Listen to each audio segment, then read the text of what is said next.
monde, j'espère que vous allez bien. Je vous retrouve enfin pour faire cette vidéo sur le stress que je vous promets depuis le mois de novembre, je crois. Donc juste un petit disclaimer avant de commencer parce que je sais que vous êtes beaucoup de Français à regarder mes vidéos. Un blocus pour les Belges, c'est en gros la période qu'on a avant les examens. Donc c'est une période de révision qui dure en général 2 semaines. Voilà. Déjà ce qui est important à la base de comprendre, c'est ce qu'est le stress. Le stress, c'est tout simplement quand vous avez l'impression, que ça soit volontaire, enfin que ça soit conscient ou non, c'est que vous avez l'impression que ce qu'on vous demande et les attentes qu'on a de vous vont être supérieures à vos capacités. C'est par exemple, voilà, vous avez un examen et vous vous dites putain, je crois que j'aurai pas le temps d'étudier. Donc voilà, mes capacités d'étudier vont être inférieures à ce qu'on me demande. Il y a du bon stress comme du mauvais stress. On parle toujours de petite adrénaline, etc. avant une présentation, avant quelque chose, avant son mariage. Voilà, le stress qu'on a avant de se marier, je crois pas que ça soit du mauvais stress. C'est du bon stress. Ça peut vous aider aussi voilà, à améliorer vos performances, etc. Le stress n'a pas que du mauvais. Mais, dans bon nombre d'occasions, le stress apporte quand même beaucoup de choses négatives. Et comment ça se passe dans votre corps? Rapide petite explication. Comment expliquer ça de manière très simplifié, très rapide. C'est votre système sympathique qui va se mettre en marche. 15/5 au système sympathique. Le système sympathique, c'est tout simplement que le stress, ça va déclencher en vous votre mode de survie. Prenez un bête exemple d'un homme de Cro-Magnon. L'homme de Cro-Magnon est tranquille bilou dans sa petite forêt, on sait rien, et il va arriver un loup. Là, qu'est-ce qui va se passer? Il va se mettre en mode survie et donc en fait il va y avoir ce mécanisme de stress dans son corps. Et qu'est-ce qui se passe à ce moment-là? Il y a certaines facultés, il y a certaines zones de votre corps qui vont se booster et il y a certaines autres zones et facultés de votre corps qui vont s'éteindre ou se réduire. C'est pour ça que vous avez des personnes qui, quand elles vont être stressées, elles vont plus du tout avoir d'appétit. Par exemple, je sais pas, quelqu'un vous fait peur, etc. Vous pouvez courir super vite, vous entendez toujours les histoires des gens qui arrivent à soulever des gens alors qu'ils font 1m50 et ils pèsent 40 kg ou des choses comme ça. C'est que voilà, il y a certaines facultés dont les muscles qui, dès qu'on est en état de stress, vont être vraiment favorisés pour justement la survie. Qu'est-ce qui est important pour la survie? C'est de pouvoir courir vite. On s'en fout un petit peu de savoir si tu vas bien digérer ou pas. C'est d'ailleurs pour ça, très rapide petite parenthèse, qu'il y a beaucoup de gens qui n'arrivent pas à avoir d'érection parce qu'ils sont trop stressés. C'est tout simplement pour ça, parce qu'en mode de survie, on s'en bat les cacahuètes de la reproduction. Tant que tu sais courir, c'est le principal. Mais ici, ce qu'on veut faire, c'est que on veut essayer de limiter quand même ce mode de survie pendant qu'on étudie, etc. Parce que c'est quelque chose qui n'apporte pas des choses nécessaires en fait. On n'a pas besoin d'avoir un cœur qui bat plus vite quand on étudie, on n'a pas besoin d'avoir nos muscles qui marchent mieux et la digestion qui marche moins bien. C'est pas, voilà, en fait on va utiliser de l'énergie pour rien. Parce que ça vous fait consommer de l'énergie d'être en mode survie et d'être en mode speed quoi, alors que c'est pas nécessaire. Gardez bien ça en tête que quand vous stressez, ça veut dire que vous avez l'impression que vous n'allez pas atteindre les choses qu'on vous demande. Et dans cette réflexion là, moi la plupart du temps quand je me sens stressée, et je le sais, notamment dernièrement les raisons pour lesquelles je stresse, c'est parce que je sais que mes examens sont dans 6 semaines et que je suis vraiment en retard dans mes cours. Et donc je me dis, est-ce que je vais réussir à avoir le temps, l'énergie, à comprendre mes cours avant ces 6 semaines? Et est-ce que je vais réussir ces choses-là? Et bien évidemment, dans cette réflexion-là, il y a toujours des choses liées par après. C'est si je réussis pas, tout un tas de choses. Et donc ça, c'est lié aussi à vos besoins fondamentaux qui sont le besoin de confort, enfin le besoin de confort, le besoin de détente, le besoin de reconnaissance, le besoin de compétence. Et donc, vous avez des besoins comme tout le monde. Et le fait de voilà, de pas avoir le temps d'étudier, de rater ses examens, ça va empiéter sur votre besoin de détente parce que vous allez peut-être pas pouvoir partir en vacances, vous allez devoir réviser tout l'été, sur votre besoin de reconnaissance et de compétence parce que vous allez vous dire je suis une grosse merde, je n'ai pas réussi mon examen. Donc c'est normal de ressentir un stress quand vous avez l'impression que vous êtes en retard sur vos cours, etc. Donc déjà, soyez sûr de ça.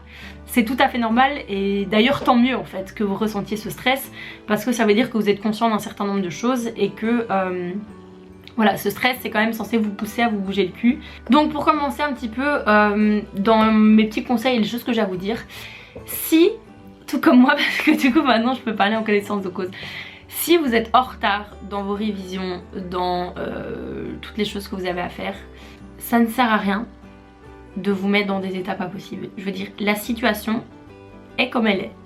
J'ai mes examens dans 6 semaines, je suis très en retard. Le fait que je pleure, le fait que je fasse une crise de panique maintenant, le fait que je dise fuck off et que je me barre au Canada, ça ne va rien arranger en fait à la situation. La situation est comme ça. Et donc je n'ai pas d'autre solution que de la prendre comme elle est et d'essayer de gérer avec ce que j'ai. Ne perdez pas de temps à vous dire putain je suis qu'une merde, il me reste 6 semaines, c'est la fin de ma vie, je vais jamais y arriver, etc. Parce que vous perdez justement encore du temps à avoir ce genre de réflexion là. Et par rapport à ce petit conseil, je fais juste avec un lien avec une petite vidéo que je vous ai faite au mois de novembre pour vous dire, je mettrai dans le petit i, du coup comment bien faire un planning. N'hésitez pas quand vous faites un planning de révision, si vous en faites un, je vous conseille d'en faire un, de vous laisser des jours tampons, de vous laisser des jours vides où vous n'avez rien pour essayer de rattraper ce retard éventuel et ne moins avoir ce truc de putain je suis déjà en retard sur mon planning, etc. Parce que c'est vous rajouter du stress, rien. Mais voilà, si vous êtes en retard, c'est pas grave, je veux dire, on est tous passés par là je pense, d'être en retard sur nos révisions, nos jours de révision, des choses comme ça. En soi l'étape d'après c'est juste de bouger votre cul.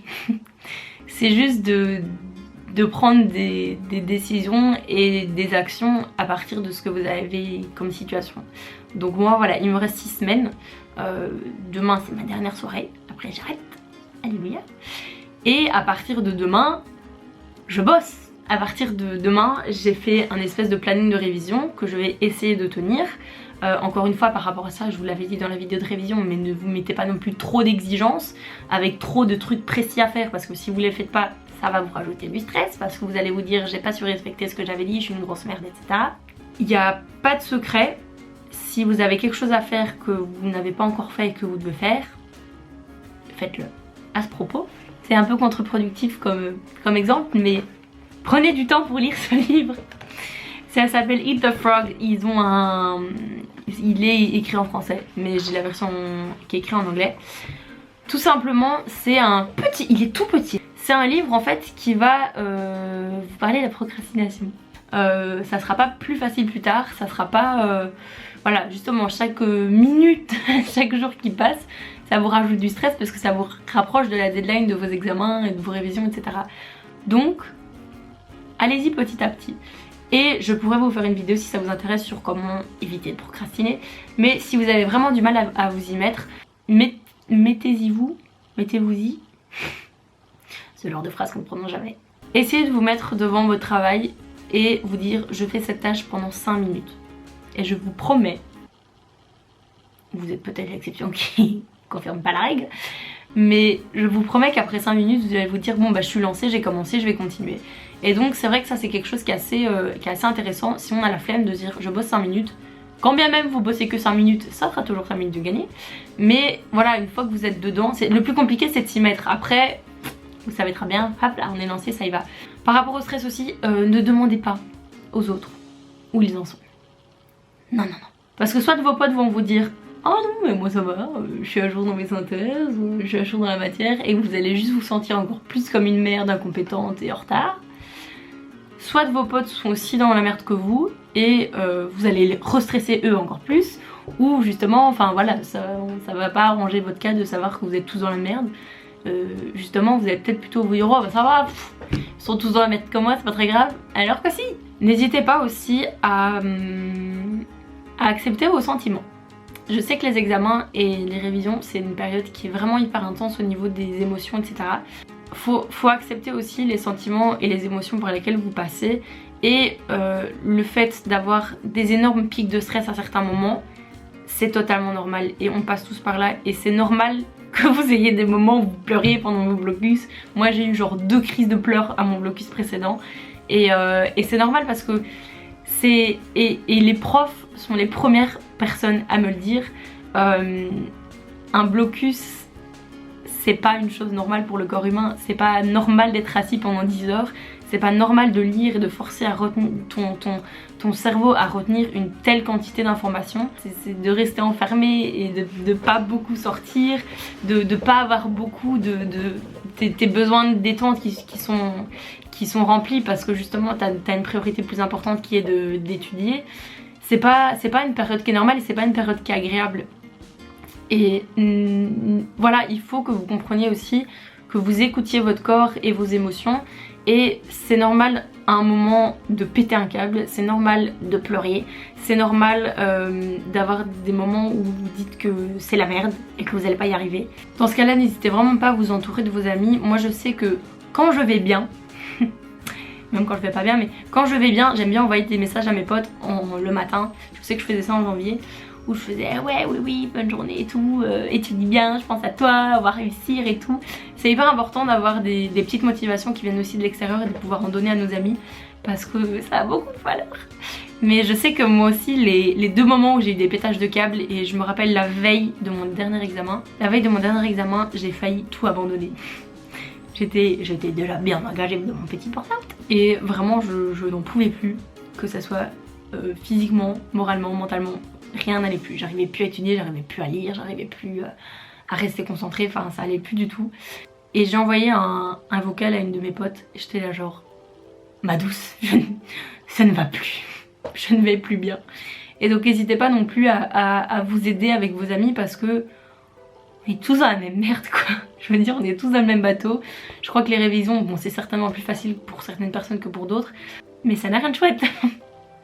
Un autre petit conseil aussi, c'est de croire en vous, essayez, je sais que c'est compliqué, je sais que c'est très compliqué, mais essayez de garder le moral et de croire en vous et de vous dire que de toute façon, vous mettez toutes les chances que vous avez de votre côté. Si vous travaillez, si vraiment vous donnez le meilleur de vous, même si vous ratez, vous n'aurez pas de regrets parce que vous aurez fait votre maximum en fait. Et c'est quelque chose qui est important je trouve de garder vraiment ce truc de je peux y arriver etc. D'ailleurs je suis la première à faire le truc ridicule de mettre des petits post-it où j'écris genre je vais donner le 100%, je vais vaincre cet examen de bio que je n'ai pas eu. Et d'avoir ce genre de petite motivation et de vous dire quand vous levez le matin limite genre je vais réussir cette journée, je vais tout déchirer. C'est hyper important pour votre morale et ça a été prouvé scientifiquement que ça marche de vous dire des trucs à doigts et des auto-affirmations dans le miroir etc. C'est des trucs cons, mais faites-les, vous verrez. N'oubliez pas non plus que vous avez besoin de moments de détente, donc surtout quand vous êtes stressé, si vous êtes dans un état où vous êtes trop stressé, arrêtez de travailler. Ne prenez pas ça comme excuse pour ne plus jamais travailler tout blocus, mais s'il y a un moment où vous êtes vraiment en mode crise de panique comme j'ai eu la veille de mon dernier examen, prenez 1 heure ou 2, voire la journée, la demi-journée pour vous détendre et faire autre chose parce que en fait ça fait un peu un cercle vicieux. Déjà vous avez la fatigue etc. Et le stress. Si vous continuez à travailler mais qu'au final vous retenez rien, vous arrivez à rien faire, vous allez perdre du temps, du coup vous allez culpabiliser, vous êtes encore plus stressé et ça va être le même bordel. Faites des siestes, autorisez-vous des moments de détente. Je sais que moi je vous dis ça mais c'est la chose avec laquelle j'ai le plus de mal. Je n'ai pas vraiment de mal à me mettre à étudier, mais j'ai énormément de mal à faire des pauses parce que dès que je fais des pauses, je culpabilise. Génial. Et donc, par exemple, ce qui a causé la petite cause de mon joli petit burn-out, c'est que entre le 20 décembre et le 21 janvier, je suis sortie 4 fois de ma maison. Tout le reste du temps, j'étais enfermée dans ma chambre, je ne suis jamais sortie me promener. J'ai passé au moins 2 semaines à être enfermée dans ma chambre sans sortir. Voilà. Donc c'est vraiment qu'il y a quelque chose d'important parce que votre état mental c'est votre meilleur allié pour votre travail. Si vous arrivez à vous relaxer, si vous arrivez à être dans un bon état d'esprit, vous allez vraiment être beaucoup plus productif. Si vous êtes trop stressé et de rester dans votre stress et de vous obstiner à lire votre putain de feuille alors que vous n'allez pas y arriver, ça sert à rien, vous êtes encore plus culpabilisé, vous allez encore plus stresser. Donc apprenez à écouter votre corps quand il vous dit que c'est trop, c'est trop. Si vous devez pleurer, allez pleurer. Si vous devez aller courir dehors pour vous défouler, allez-y. Essayez de travailler dessus en vous disant je vais faire de mon mieux. C'est ça qui m'aide aussi à réduire un peu mon stress des examens, c'est que je me dis je me suis déjà pris plus à l'avance que le quadrille précédent, donc déjà c'est pas mal. Je vais faire ce qui est dans mes capacités, ce qui est dans mes capacités mentales, morales, physiques pour réussir ces examens. Si je ne réussis pas tous mes examens, qu'est-ce qui va se passer? Oui, je vais être déçue, oui, je vais sûrement être triste, je vais sûrement avoir un petit peu de stress en me disant je ne vais pas pouvoir partir en vacances, etc. Quand bien même, dites-vous que c'est pas la fin du monde. Ça arrive à tous les étudiants, quasi, d'avoir des secondes sessions, d'avoir des examens repassés, d'avoir des trucs ratés, etc. Moi j'ai pas mal de stress aussi parce que vous savez que c'est mes deuxièmes études, donc je suis avec des gens qui ont 4 à 5 ans de moins que moi, donc j'ai entre gros guillemets 4 à 5 ans de retard. Je sais que je vais finir minimum mes études à 27-28 ans, donc c'est un stress supplémentaire pour moi parce que je me dis je n'ai plus une année à perdre. Mais il faut essayer de relativiser par rapport à tout ça, par rapport aux conséquences que c'est, et essayer de prendre du temps. D'ailleurs regardez ma vidéo que j'ai fait juste avant, d'essayer de prendre du temps pour vous et de reprendre main en fait sur votre vie, de pas vous laisser dépasser par tous ces événements et d'avoir plus conscience et plus la main un petit peu sur vos journées, sur ce que vous faites, parce que on perd énormément de temps par-ci par-là dans une journée, donc principalement avec les réseaux sociaux, chose pour laquelle j'ai décidé d'arrêter les réseaux sociaux. Il faut cocher les trucs de votre to-do list petit à petit parce qu'elles vont pas s'enlever toutes seules. Et au plus vous attendez, au plus vous procrastinez, au plus vous les stressez et votre avancement ne va pas avancer tout seul. Donc si vous ne faites rien, voilà, ça va pas s'arranger. N'hésitez pas à vous donner vos meilleures astuces de stress, genre faire du sport, etc. dans les commentaires. Et donnez-nous des motivations pour étudier. Parce qu'on en a tous besoin, je crois. Sur ce, bonne révision, bon blocus. Et ça va aller. Croyez-moi, ça va aller.